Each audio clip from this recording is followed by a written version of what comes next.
বাংলাদেশের প্রত্যন্ত অঞ্চলে মূলত এই সিনেমার শুটিংটা করা হয়েছে এবং সেই অঞ্চলের বিশেষ একটি জায়গার নামের সাথে মিলিয়েই আপনি ফিকশন আকারে সিনেমাটির নামও দিয়েছেন। একটু নামকরণ এবং এলাকার যে সম্পৃক্ততা সেটি একটু জানতে চাই আপনার কাছ থেকে তাওকির ভাই। প্রথম কানেকশন হচ্ছে যে আমরা আসলে বন্যাকে কেন্দ্র করে আমরা পাইকগাছার দেলুটি ইউনিয়নে যাই আর কি, ওই বন্যাটা মাথায় রেখে। আচ্ছা, যে 24-এ যখন বন্যা হলো অগাস্টে ফেনী কুমিল্লার দিকে, তখন আমরা পাইকগাছাতে যাই। তো ওই ইউনিয়নটাতেই বন্যাটা হয়েছিল, 13টা গ্রাম ডুবে গিয়েছিল। তো আমরা ওখানেই ওখানে আমাদের মানে খুঁটি গাড়ি, আমরা ওখানে একটা সাইক্লোন শেল্টারে থাকতে শুরু করি।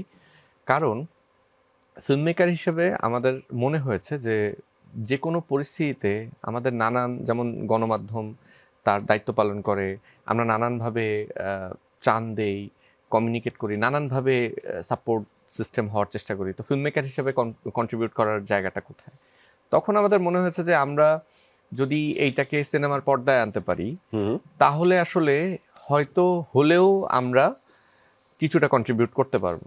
তো ওই চিন্তা থেকেই আসলে দেলুটিতে যাওয়া, সেখানে থাকতে শুরু করা। মানে এলাকার নাম হচ্ছে দেলুটি। দেলুটি। জি জি। তো সেই ইউনিয়নে আমরা কালীনগর কলেজে যে থাকতাম, সেখানেই আমরা থাকতাম।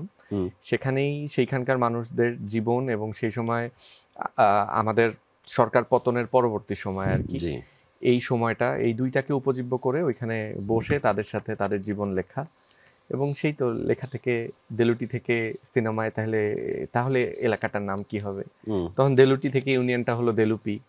পরে সিনেমা নাম তো একটা দিতে হবে, রাইট? তখন মনে হয়েছে যে আসলে এই অঞ্চলের গল্প, এই ইউনিয়নটাই তো আসলে আমাদের পৃথিবীটা সিনেমার, ওখান থেকে আসলে নামকরণটা। এবং ওই এলাকাটাতে যাওয়ার পরেই আসলে এই যে গল্পটা, সিনেমার গল্পটা, সেটি আপনি আসলে চিন্তা করেছেন এবং সেটি তৈরি করেছেন।